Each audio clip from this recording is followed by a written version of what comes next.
3 orang berdoa di dalam namamu, di situ Engkau ada. Kami lebih dari 2 dan 3 orang Bapa. Maka kami percaya Roh Kudus Tuhan melawat kami, dari anak-anak hingga orang dewasa. Kami bisa masuk memuji menyembah Tuhan di dalam roh dan kebenaran. Dan saat ini Tuhan, kami akan belajar firman Tuhan.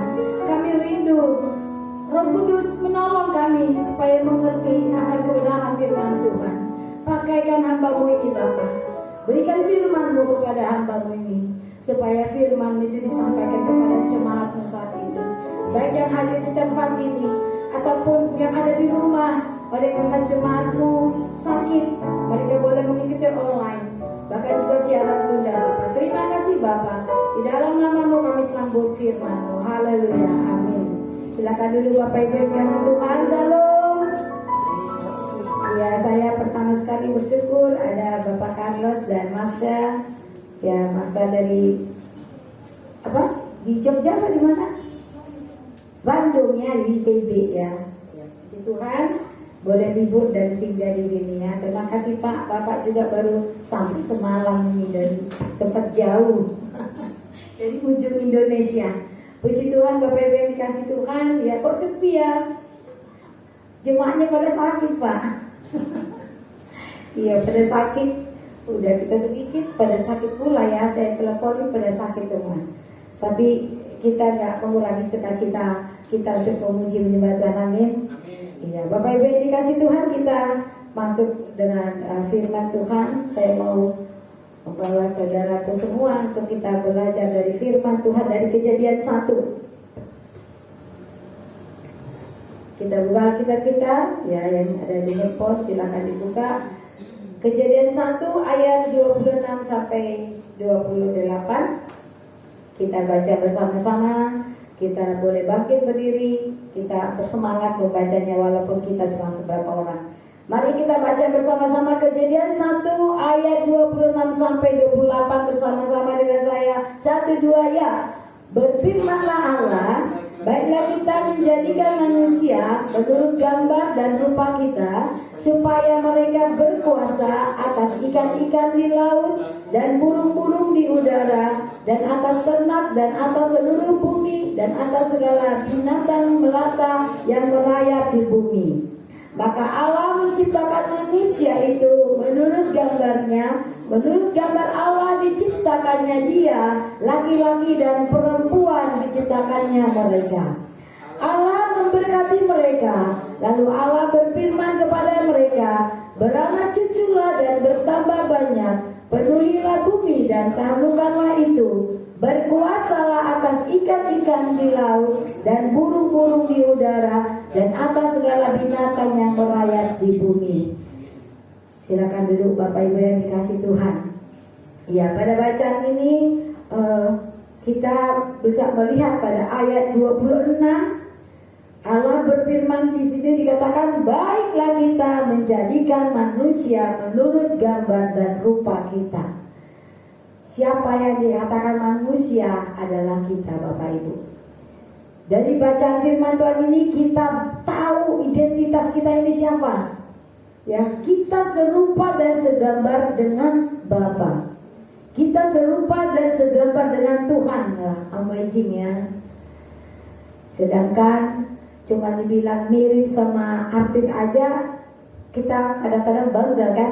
Apalagi kalau kita serupa dan segambar dengan Allah. Tetapi menyandang predikat itu saudaraku bukanlah gampang. Orang akan melihat mana itu Allah, mana itu Bapa, mana itu Yesus dari kehidupan kita orang percaya.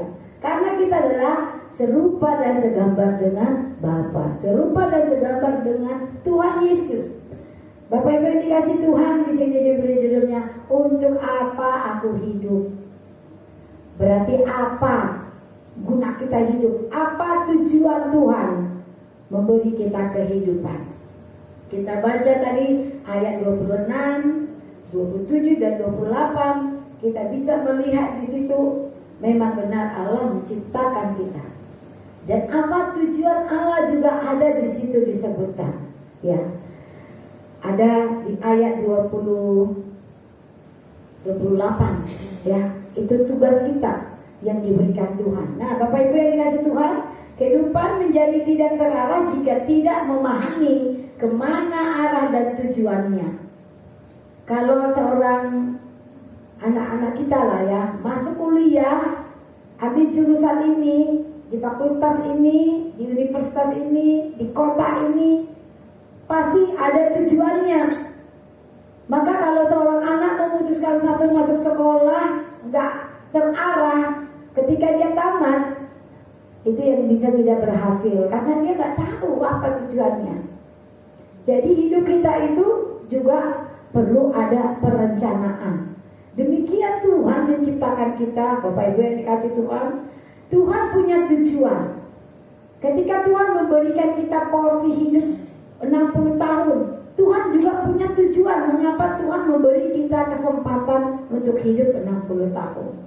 Ketika Tuhan memanggil kita menjadi orang percaya, Tuhan juga punya purpose, punya tujuan untuk kita. Mengapa kita dipanggil Tuhan menjadi orang percaya? Maka saudaraku yang dikasih Tuhan, ketika kita sudah menjadi orang percaya, orang Kristen, ingat bahwa Tuhan punya a big plan for us. Punya rencana yang besar. Punya rencana yang besar Tuhan bagi kita. Amin. Jadi jangan pernah merasa kita kecil hati ketika kita sekarang belum sukses, ketika sekarang kita menghadapi masalah. Ingat Bapak Ibu yang dikasih Tuhan, kalau orang yang dekat dengan Tuhan, orang yang mencintai Tuhan, dia gak akan pernah lepas dari masalah, pergumulan, tantangan. Sebab disitulah Tuhan sesungguhnya akan memberkati kita. Karena tanpa tantangan gak pernah naik kelas ya kan. Iman kita itu begitu-begitu aja. Ya, kita sudah melalui itu, kita sudah melihat dalam pelayanan di tempat ini banyak tantangan, tetapi kita naik kelas, amin. Kita tetap setia melayani Tuhan dan Tuhan juga tetap memberkati kita. Bapak Ibu yang dikasih Tuhan, kita lihat apa yang menjadi tujuan Tuhan menciptakan manusia itu serupa dan segambar dengan Allah ya. Jadi Tuhan menciptakan kita punya tujuan. Ketika kita juga hidup saat ini, kita juga harus punya tujuan ya. Untuk mengetahui mengapa kita ada dan diciptakan, tentulah kita mencari tahu dari Tuhan. Tuhan, apa tujuanmu? Memberi aku kehidupan, membawa aku menjadi orang percaya. Itu yang menjadi pertanyaan kita kepada Tuhan. Yang pertama yaitu supaya hidup kita, ya hidup kita sebagai gambar dan rupa Allah. Ya, kita mengenal diri kita dulu, bahwa kita adalah serupa dan segambar dengan Allah. Pada ayat 26a dikatakan, berfirmanlah Allah, baiklah kita menjadikan manusia menurut gambar dan rupa kita. Kata kita di sini bukan bilang Tuhan orang Kristen ada 3, ya kan? Tetapi memang Allah Bapa, Anak dan Roh Kudus itu satu kesatuan yang tidak bisa dipisahkan.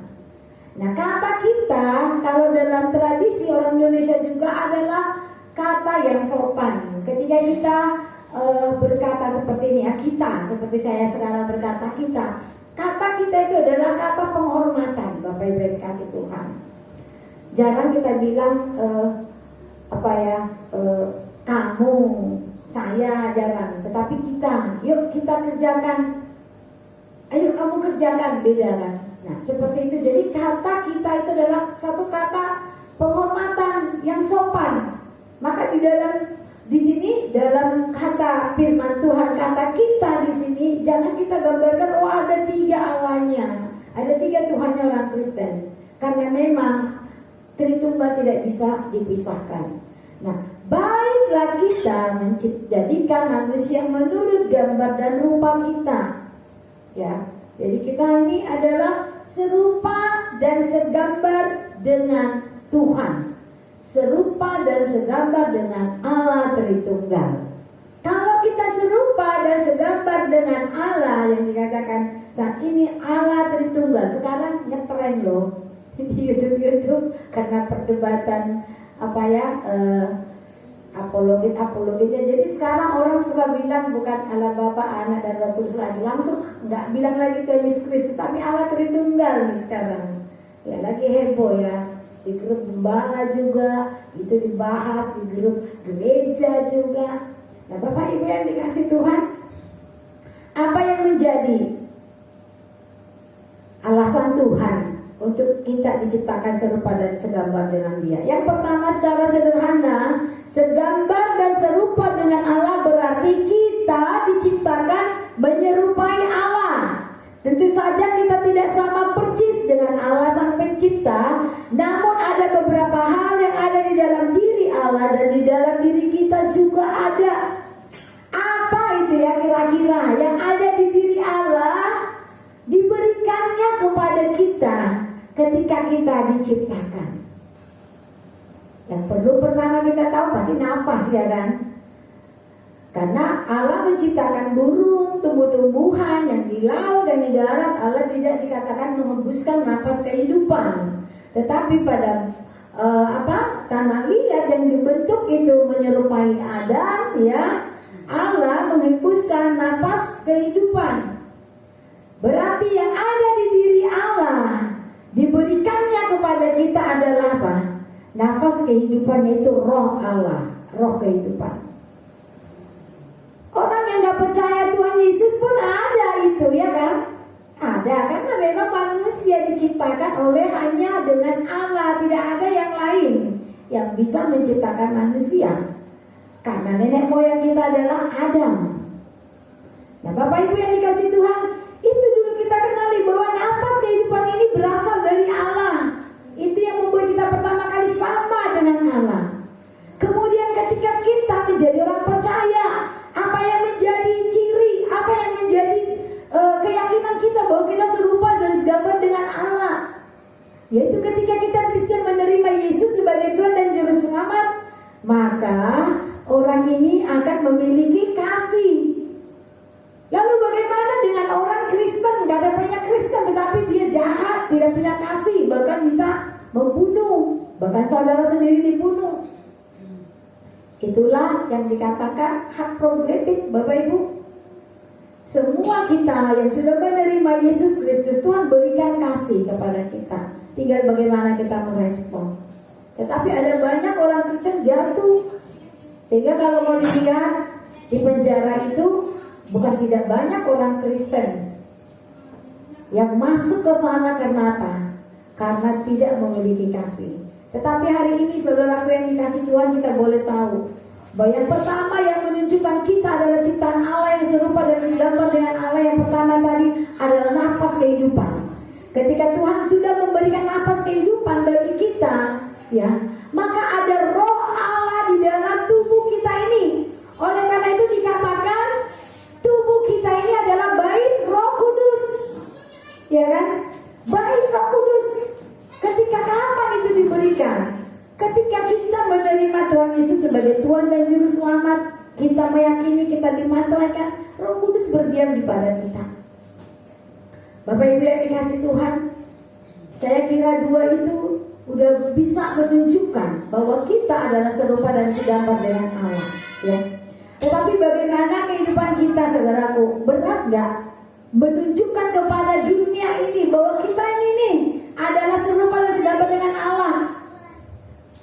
Sungguh berat, karena kita harus menunjukkan kita sebagai orang yang penuh kasih. Kalau udah bicara kasih, ya, ada 9 buah roh di dalam kasih itu bisa memaafkan, mengampuni. Gimana kita menunjukkan Tuhan itu kepada orang kalau kita nggak bisa mengampuni? Kasih itu suka murah hati. Bagaimana kita menunjukkan Tuhan kepada orang kalau kita nggak murah hati, kita pelit, ya kan? Kasih itu bisa menguasai diri, mengendalikan diri dari nafsu kedagingan. Bagaimana kita tunjukkan Tuhan itu kepada orang kalau kita masih hidup dalam perzinahan?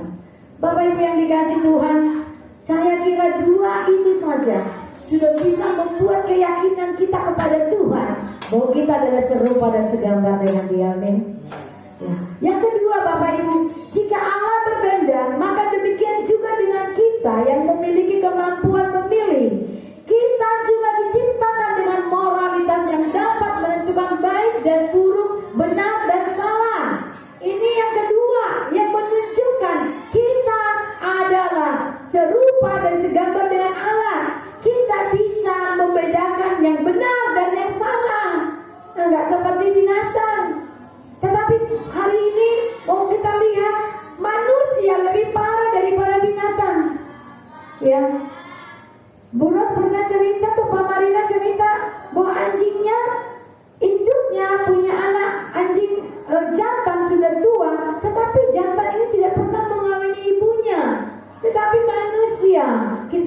akhir-akhir ini Bapak Ibu yang dikasih Tuhan. Bisa anaknya laki-laki mengamini ibunya, bisa ayahnya memperkosa anaknya. Parah ya. Maka dikatakan di sini bahwa kita diberikan moralitas, kita diberikan hak memilih dan dipaksa, saudaraku, untuk kita berbuat baik. Tuhan tidak pernah memaksa kita.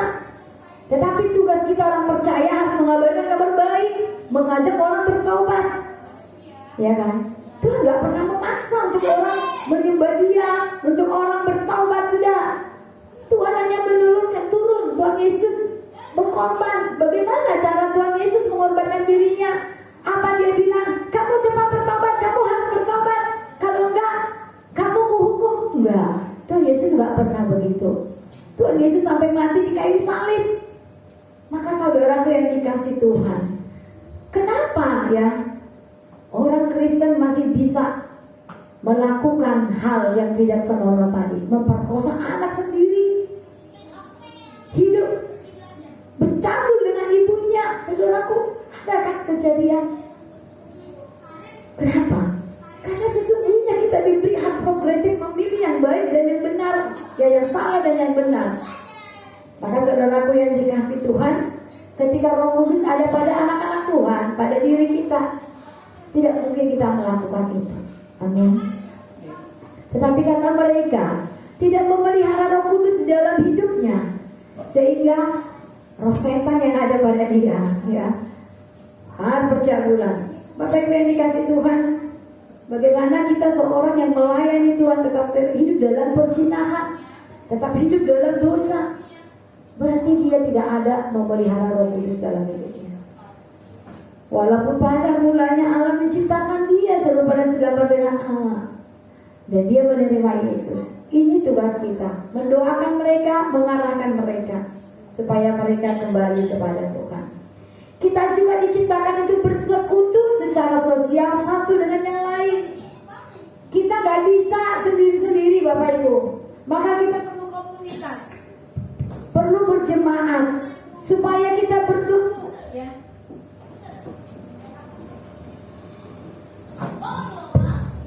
Ya, nggak bisa kita bertumbuh dengan sendirinya. Kita butuh orang. Makanya saya bilang tadi, kita membutuhkan tantangan, kita membutuhkan pencobaan, mau dibilang. Tapi bukan tantangan yang kita cari sendiri ya. Kita membutuhkan apa kalau dibilangnya tantangan lah, ya struggle ya.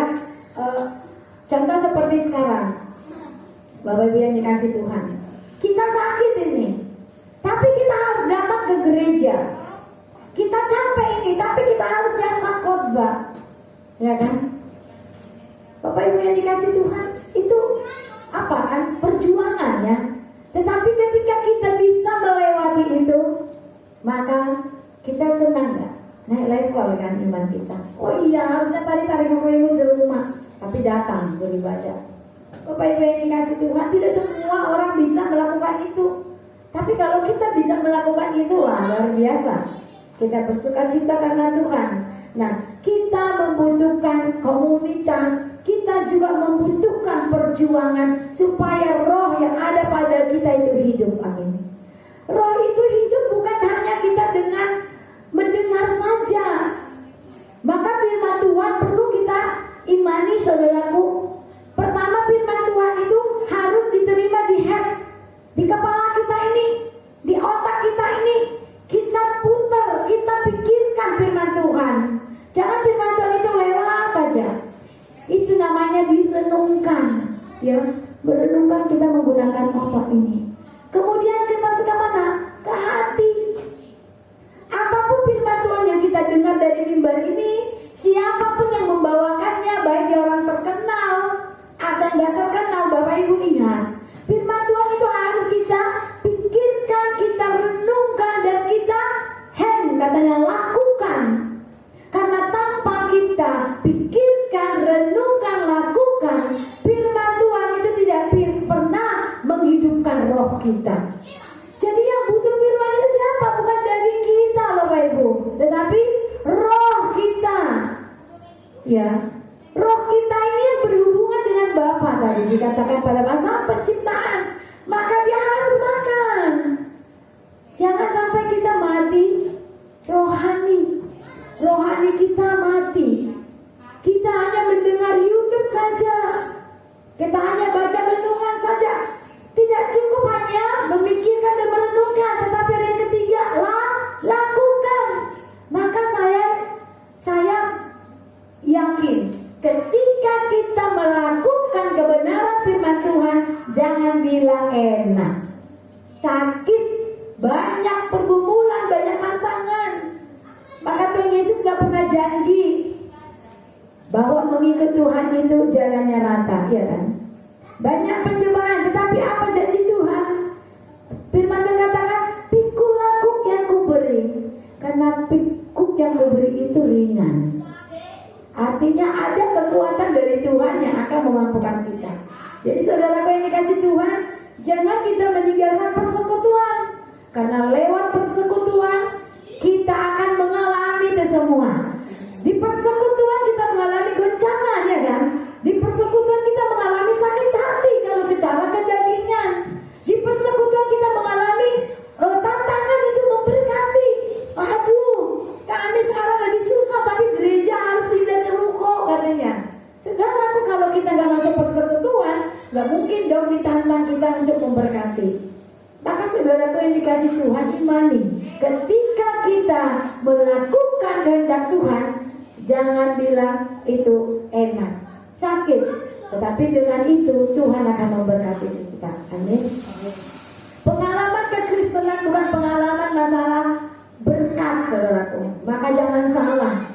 Maaf ya, kalau saya paling gak suka mendengar seorang gembala yang besar, yang kaya raya, naik di mimbar, diundang kemana-mana, termasuk di dalam KKR, ketika dia hanya bersaksi, kami dapat triliunan, membangun ini. Paling saya tidak suka. Saya lebih suka mendengar gembala itu ketika kami melayani di desa-desa. Ini orang kaya ini ya ceritanya ini. Banyak orang yang bertobat, banyak di dalam Tuhan. Dia pergi ke desa-desa. Saudaraku, walau satu jiwa pun yang dimenangkan, saya sangat salut. Daripada dia bercerita, bersaksi, mendapat sumbangan dari mana, triliunan, dia hanya memegahkan gereja. Karena Tuhan Yesus gak pernah bersaksi seperti itu ya. Bahkan rasul-rasul pun. Bagaimana ketika pencurahan Roh Kudus dikatakan ada 3.000 orang percaya memberi diri dibaptis. Belum pernah terjadi saat ini, saudaraku. Yang terjadi saat ini apa? Gereja berlomba-lomba menjadi mega church, menjadi gereja yang besar. Saudaraku yang dikasih Tuhan, tidak memperhatikan ada sebenarnya banyak orang Kristen yang hilang di dalam gereja. Nah, saudaraku, kita butuh komunitas untuk bertumbuh. Walaupun di dalam komunitas kita itu banyak tantangan, pergumulan, justru itulah yang akan menghidupi rohani kita. Kalau di dalam gereja hanya datang duduk diam dengan AC yang keren ya, dengan singer WL yang luar biasa, dancer di depan, rotamburi disambut, ya kan? Saudaraku, itu gak bisa menghidupi rohanimu. Jangan sampai salah. Tetapi orang Kristen suka sekarang seperti itu, dia demen seperti itu, gereja yang wah, tidak perlu menyumbang, tidak perlu melayani, duduk manis aja disambut. Saudaraku, kalau baru jadi Kristen is okay, tapi kalau udah berpuluh tahun menjadi Kristen, saya bilang itu namanya lumpuh rohani. Rohnya tidak diberi makan. Karena Tuhan ini nanti pada bahas yang ini, apa? Kenapa Tuhan memberi kita roh? Kenapa Tuhan menyuruh kita tandukkanlah dan bumi dan kuasailah? Bukan bicara tentang kekayaan, saudaraku ya. Jadi saudaraku, ingat bahwa pada pertama itu kita memerlukan komunitas supaya kita iman kita bertumbuh. Yang kedua, ini mengelola ciptaannya. Ayat 26b dikatakan supaya mereka berkuasa atas ikan-ikan di laut dan burung-burung di udara dan atas ternak yang atas seluruh bumi dan atas segala binatang melata yang merayap di bumi. Ini yang diberikan the first command to Adam dan Hawa. Ini perintah pertama yang diberikan Tuhan kepada Adam dan Hawa. Ya, mereka diberkati dulu ya. Yang pertama tadi dikatakan mereka diberkati dulu. Kita lihat ayat 27 ya. Kita lihat ayat 28 kita lihat. Allah memberkati mereka. Nah, saudaraku yang dikasih Tuhan, Allah memberkati mereka. Jadi yang pertama, rule-nya adalah Allah memberkati kita dulu. Ya kan? Berkat itu bukan uangnya. Tetapi Allah memberkati kita di sini. Allah memberikan kita otoritas. Allah memberi kita kemampuan. Allah memberi kita hikmat. Allah memberi kita perlindungan. Itu yang dikatakan memberkati. Maka Adam dan Hawa di sini sudah diberkati Tuhan dulu. Lalu dikatakan apa? Ayat 28. Lalu Allah berfirman kepada mereka, ini perintah Allah yang pertama, beranak cuculah dan bertambah banyak, penuhilah bumi dan taklukkanlah itu, berkuasalah atas ikan-ikan di laut dan burung-burung di udara dan atas segala binatang yang merayap di bumi. Saudaraku yang dikasih Tuhan, kalau kita nggak diberkati Tuhan terlebih dulu, kita nggak bisa melakukan pelayanan. Amin. Baik yang GWL di sini, baik pemain musik, baik asal, ataupun kita di dalam kehidupan kita, saudaraku. Kalau Allah belum beri kita bless ya, belum diberkati, kita nggak bisa melakukannya, saudaraku. Maka yang pertama kita menerima berkat Allah dulu, sehingga kita bisa melakukan apa yang menjadi perintah Tuhan di sini. Ya, menaklukkan bumi. Dikatakan di sini, sebagaimana Allah menciptakan dan memelihara apa yang sudah diciptakannya, maka kita sebagai makhluk ciptaan tertinggi diberi mandat untuk turut mengelola ciptaan lain. Dalam arti kata, bukan Allah menyuruh kita jadi serakah, otoriter, bukan. Tetapi sesuai dengan bless tadi yang diberikan Tuhan, berkat tadi, hikmat, talenta, karunia yang diberikan Tuhan kepada kita, maka kita bisa menaklukkan ciptaannya, menaklukkan bumi, saudaraku. Ketika Tuhan memberikan kita berkat, maka ingat, saudaraku, bukan membuat kita menjadi rakus dan tamak. Itu artinya di sini menguasai itu bukan di sini Tuhan menyuruh kita menjadi lebih cenderung kepada kedagingan. Artinya kita tetap harus ada pada porsinya, saudara. Hati kita tidak melekat kepada harta, walaupun Tuhan memberi kita berkat yang melimpah. Ya, jadi Tuhan memberikan kita berkat dulu, memberkati kita dulu, maka kita diberikanlah tanggung jawab, yaitu tadi menaklukkan ya ciptaannya dan mengelola ciptaan yang lain. Yang kedua, kita diberi kuasa bukan saja untuk sekedar hidup, tetapi untuk bermanfaat sesuai dengan tujuan penciptaan. Kalau kita tadi sudah diberkati, diberi umur panjang, maka Tuhan menginginkan kita memberkati orang lain, menjadi berkat, berdampak. Bagaimana kita jemaat di tempat ini menjadi orang Kristen yang berdampak untuk orang lain, saudaraku. Hidup kita menjadi kesaksian tentunya, karena ada Roh Allah yang hidup di dalam kita. Ya, kita berdampak. Ketika Allah memberkati kita dengan materi, kita bisa menolong orang yang miskin, orang yang susah. Ketika Tuhan memberikan kita hikmat, pengetahuan firman Tuhan, Bapak Ibu yang dikasih Tuhan, firman Tuhan itu bukan hanya untuk diketahui saja, tetapi tadi dikatakan direnungkan di hati dan dilakukan. Ini maksud Tuhan di sini, supaya dengan tindakan kita orang melihat, ya, maka orang itu bertobat. Ketika kita mengajak, bukan cuma hanya firman kita beri, tetapi kita bantu juga mungkin beras atau dia sakit kita berobat, kita tunjukkan kasih kita, maka dia pun mau datang ke gereja, dia pun mau melepaskan diri dari dosa. Saudaraku, yang dikatakan kita berkuasa atas ciptaan lainnya, bukan dengan semena-mena, saudaraku. Mentang-mentang kita kaya, suka-suka kepada orang lain. Tetapi dengan tunjukkan kasih kita tadi, tunjukkan Kristus hidup di dalam kita, maka kita bisa menaklukkan mereka, saudaraku. Amin. Yang ketiga, bumi dengan segala sumber dayanya dititipkan Tuhan kepada kita untuk dipelihara. Orang Kristen juga punya tanggung jawab untuk kelestarian alam. Ya, contoh-contohnya sekarang banyak ya orang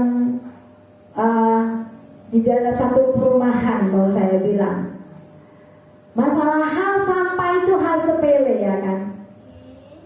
Ketika kemarin kami merenovasi sekolah, Bapak Ibu, kami gak tinggal di situ dan sampah itu pun di halaman kita. Tapi karena kita adalah orang yang tahu bahwa ini lingkungan bukan punya kita sendiri, walaupun itu di halaman rumah kita, saudaraku, kita cepat-cepat angkat sampah itu, bobokan itu kita sewa lori. Kita tidak mau menjadi batu sandungan. Tapi ketika ada orang, malah sampahnya dibuat ke depan rumah kita dan berbulan-bulan. Marah nggak kita? Saya marah, Bapak Ibu. Marah di sini bukan karena saya merasa harga diri saya diremehkan, tetapi dia juga tidak menjaga lingkungan, kebersihan. Sampai 2 bulan sampah bobokan rumah dia dibuat di depan kita, bukan di depan rumahnya. Parah kan? Saudaraku, hal-hal kecil seperti ini pun kita memperhatikan. Orang memperhatikan kita, ini orang Kristen kok begini, ya kan? Sempat aku membuat begitu, coba. Sempat orang Kristen tadi yang melakukan itu. Orang Kristen ini gak ada adatnya pasti gitu. Apa Ibu yang dikasih Tuhan, Tuhan juga memberikan mandat kepada kita, saudaraku, supaya kita memelihara alam, tidak membuang sampah sembarangan, tidak membakar sampah sembarangan. Itu juga merupakan mandat Tuhan. Yang terakhir, saudaraku yang dikasih Tuhan, apa yang harus kita lihat dari Tuhan menciptakan itu? Apa kita hidup? Melanjutkan misi melalui keturunan ilahi. Pada ayat 28 kita baca, Allah memberkati mereka, lalu Allah berfirman kepada mereka, beranak cuculah dan bertambah banyak. Saudaraku yang dikasih Tuhan, keturunan-keturunan kita adalah keturunan ilahi. Amin. Kita harus imani, saudaraku. Ya, kita harus imani bahwa anak-anak kita ini adalah keturunan ilahi, karena kita sudah ditebus oleh darah Yesus. Jadi dulu pernah ada pelayanan kita, saudaraku, anak yang dilahirkan dari married by accident, saudaraku yang dikasih Tuhan. Jadi ibu dan anak ini selalu nggak cocok, keras kepala gitu ya. Ketika saya dapat pengajaran bahwa ibu ini harus minta maaf ke anaknya, dan anak ini pun supaya disucikan. Nah, saudaraku yang dikasih Tuhan, ada orang-orang Kristen yang merantau terutama ya. Di sini maaf kata mereka sudah hamil, pulang kampung, di kampung gak dikasih tahu kalau mereka sudah hamil dan mereka diberkati ya. Ketika pulang lagi kembali ke Batam, mereka tidak paham, itu tidak pernah mengaku dosa, dan anak ini tidak pernah juga diputuskan dosa itu kan dosa ya, anak di luar nikah. Nah, saudaraku yang dikasih Tuhan, ini walaupun dia sudah diberkati di gereja, tetapi kalau menurut kebenaran firman Tuhan, anak ini bukanlah keturunan ilahi. Maka firman Tuhan menyuruh apa? Orang tua ini harus minta maaf kepada anak, dan anak itu diberikan disambut lagi kembali supaya dia dikuduskan dan dia menjadi keturunan ilahi. Bapak Ibu yang dikasih Tuhan, saya nggak tahu, tapi mungkin ada juga banyak orang Kristen yang punya anak yang di luar dia married by accident, dan mereka karena tidak tahu, jadi anak itu tidak termasuk anak keturunan ilahi. Tetapi anak yang keturunan ilahi adalah anak yang seperti saya bilang tadi, ketika anak itu ibunya sudah minta maaf dan anak itu sambut kembali, diputuskan segala dosa-dosa. Kata katakan itu dulu dosa apa namanya itu ya, karena mereka melakukan dosa sebelum pernikahan, karena diberkati dulu ya kan. Ya, orang Kristen diberkati Tuhan dulu, baru mereka disuruh beranak cucu. Tetapi orang ini enggak, beranak dulu baru datang minta berkat. Jadi anak itu tidak termasuk keturunan ilahi. Nah Bapak Ibu yang dikasih Tuhan, Tuhan memberikan kepada kita tugas mulia, bahwa keturunan kita ini adalah keturunan ilahi untuk apa? Melanjutkan misi ilahi. Apa misi ilahi? Yaitu mengabarkan kabar baik, ya, mengabarkan kabar keselamatan. Memiliki keturunan ilahi untuk melanjutkan misi tentu saja tidak selalu bermakna memiliki anak secara jasmani. Ya, mungkin ada orang yang tidak punya keturunan. Ya, kita nggak bisa bilang dia tidak punya keturunan. Ketika dia bisa melakukan firman Tuhan dengan pasangannya, dia juga merupakan keturunan ilahi. Walaupun secara daging dia tidak melahirkan anak, Bapak Ibu. Ini yang dikatakan adalah misi ilahi, adalah kita adalah keturunan ilahi Tuhan. Ya, jadi ketika kita diberikan Tuhan nih kesempatan punya anak 5, 3, 2, luar biasa kan? Ada 3 keturunan ilahi yang dipercayakan Tuhan kepada Bapak dan Ibu. Ada 4, ada 5, luar biasa, amin. Bapak Ibu yang dikasih Tuhan, ketika anak itu diberikan kepada kita, orang tua wajib menyerahkannya kepada Tuhan, karena mereka adalah keturunan ilahi milik Tuhan. Milik Tuhan, maka mereka pun harus diserahkan. Jadi anak-anak, banggalah ketika engkau menemukan dirimu dilahirkan dari seorang ibu, dari seorang ayah yang percaya dan takut Tuhan, amin. Bangga, karena kalian adalah keturunan ilahi. Sebab banyak anak-anak yang lain, mereka tidak keturunan ilahi, karena orang tua mereka tidak percaya kepada Tuhan Yesus, atau seperti yang tadi saya katakan, dia lahir di luar pernikahan. Nah, Bapak Ibu yang dikasih Tuhan, ada misi Tuhan untuk kita. Mengapa kita ada di dunia ini? Bahwa kita menjadi orang Kristen harus menjadi keturunan ilahi, melakukan mandat, yaitu apa? Pemuritan, kabar baik. Ya, anak-anak muda, anak remaja, anak-anak, tugasmu, kita orang tua juga tugas kita mengabarkan kabar keselamatan. Jangan tentang Yesus ini hanya kita simpan di diri kita, tetapi ini adalah mandat Tuhan, karena kalian, kita semua adalah keturunan ilahi. Yang kedua, ini tentang bagaimana kita bisa berdampak lebih luas untuk memuridkan orang-orang yang Tuhan percayakan. Ya, kalau di gereja ini Tuhan percayakan kepada kami jemaat Tuhan. Kadang saya berdoa, Tuhan, kenapa ya nggak berkembang? Itu beban, Bapak Ibu. Tuhan, kenapa kami datang dan pergi? Ya, itu beban. Apalagi dengan adanya medsos, saudaraku, orang upload kegiatan di gerejanya. Aduh, hati ini kupingin. Adanya maunya ibadah WBI, maunya ada ibadah TEN, maunya ada ibadah pemuda, maunya ada ibadah kaum bapak. Kepingin, ingin, tetapi saya balik lagi kepada Tuhan, bertanya lagi kepada Tuhan seperti dikatakan, tanya Tuhan. Bapak Ibu yang dikasih Tuhan itu kan hanya keinginan saya. Ya, kalau itu keinginan Tuhan pasti akan diwujudkan, ya kan? Amin. Buktinya saudara, kita lihat minggu depan kita gak di sini lagi. Itu karena kehendak siapa? Bukan kehendak saya, kita, tetapi karena kehendak Tuhan.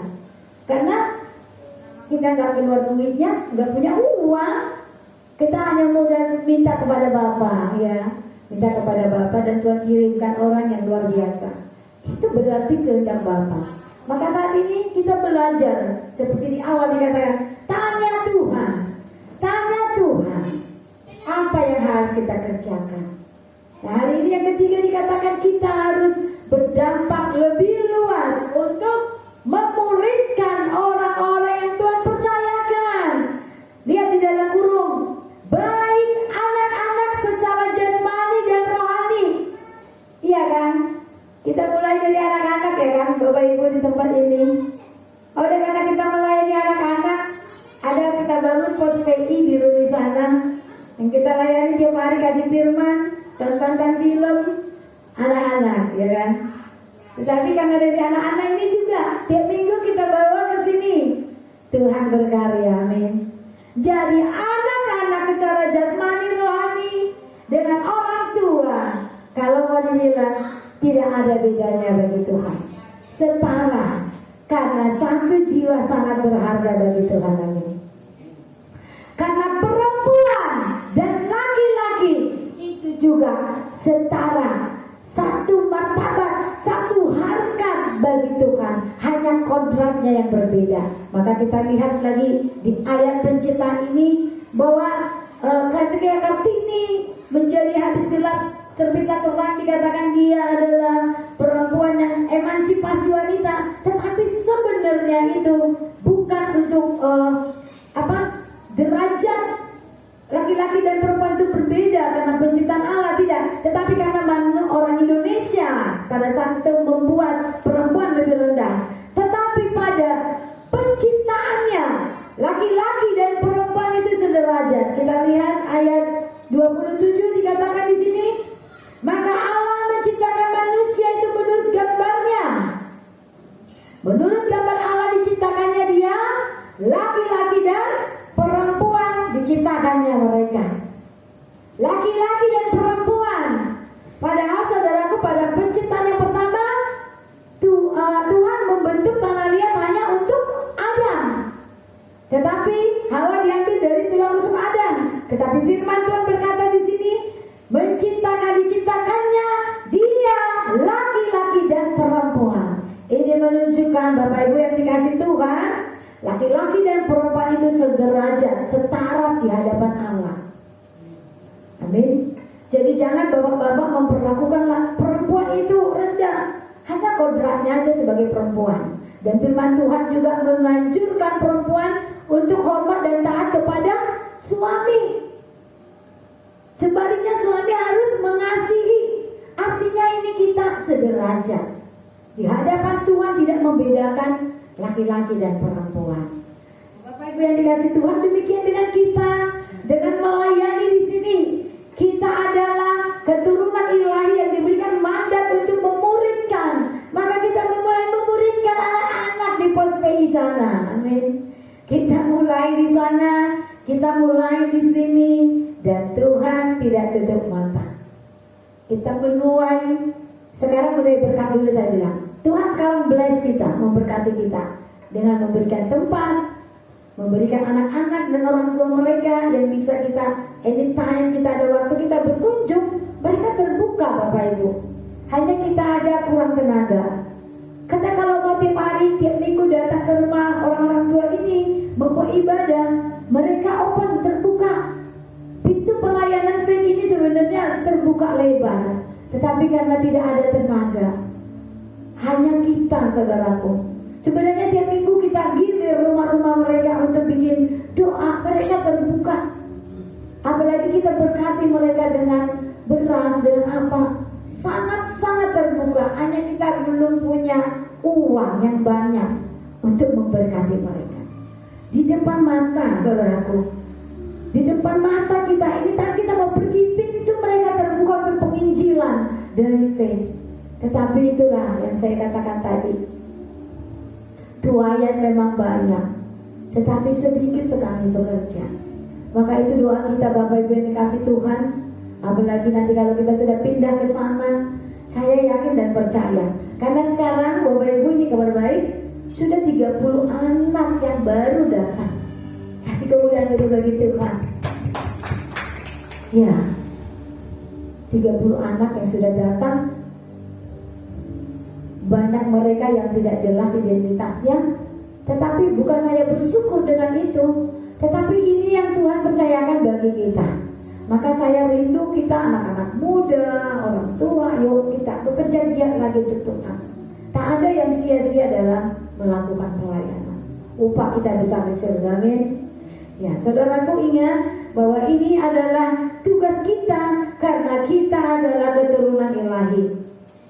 Agar mereka juga kemudian meneruskan mandat ilahi yang dinyatakan Allah bagi manusia ciptaannya. Jadi kita memuridkan mereka, memuridkan baik anak-anak, baik orang dewasa yang baru mengenal Tuhan, yang bisa nanti kita arahkan menerima Yesus, itu tugas kita.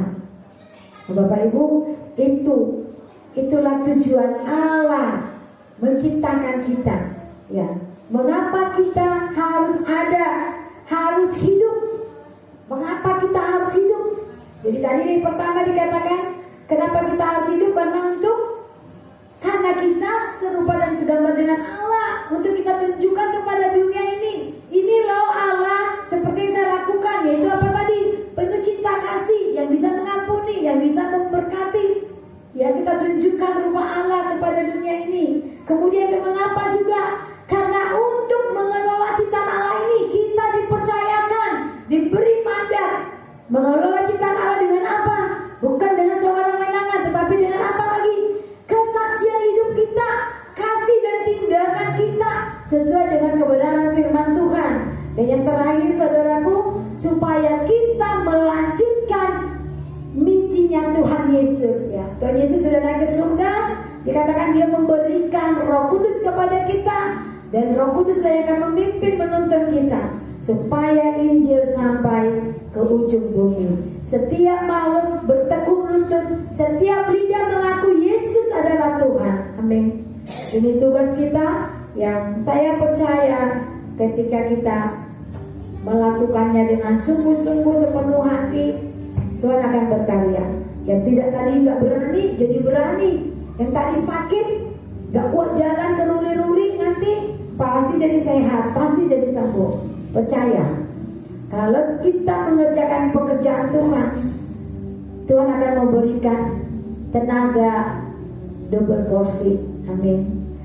Ketika kita melakukan firman Tuhan dengan sungguh-sungguh, yang tadinya sudah putus harapan, ya kita percaya Tuhan akan berikan semangat yang baru.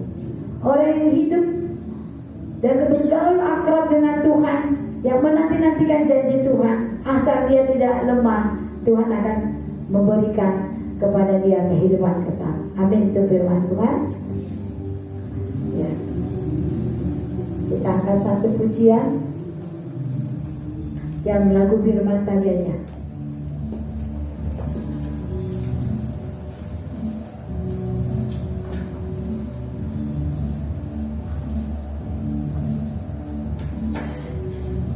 Haleluya.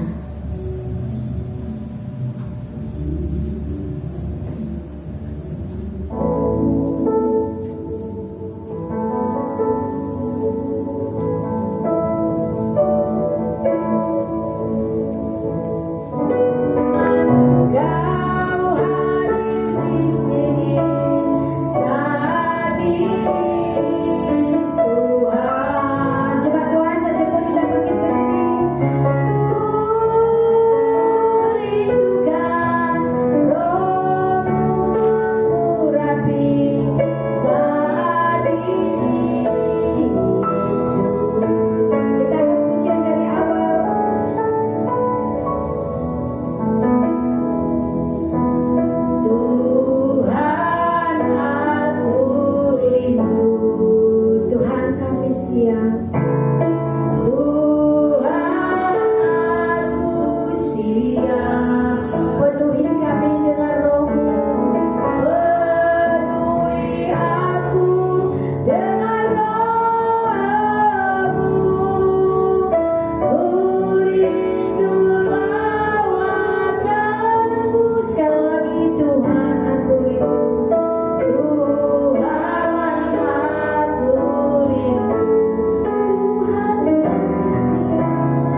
ada dan hidup di dunia ini.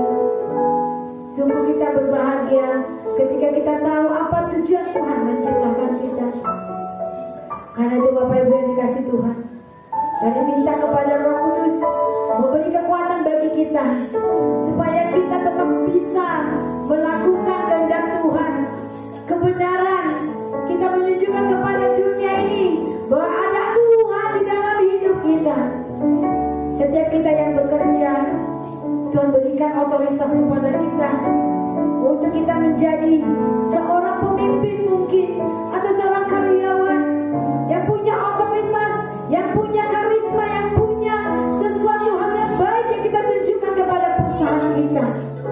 Ketika kita menjadi seorang bapa di dalam rumah tangga, biar Tuhan memberikan hikmat kepada kita untuk membawa keluarga kita menjadi keluarga yang diberkati Tuhan, anak istri yang berbahagia karena Tuhan memberkati kita sebagai suami.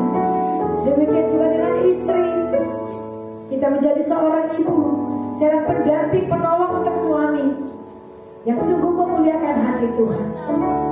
Sebagai seorang anak-anak, biar menjadi anak-anak yang takut Tuhan, yang diberkati Tuhan, masa depan yang gilang gemilang diberikan Tuhan, yang masih sekolah diberkati Tuhan, yang sedang mencari pekerjaan atau sudah bekerja, Tuhan tolong menjadi seorang pekerja yang membanggakan perusahaan. Tapi di atas semuanya itu, saudaraku, mari kita rindukan bahwa Tuhan memakai kita menjadi alatnya untuk memuridkan, untuk mengabarkan kabar keselamatan. Lewat kita ada banyak orang mendengar firman Tuhan. Lewat kesaksian hidup kita ada banyak orang akan diberkati.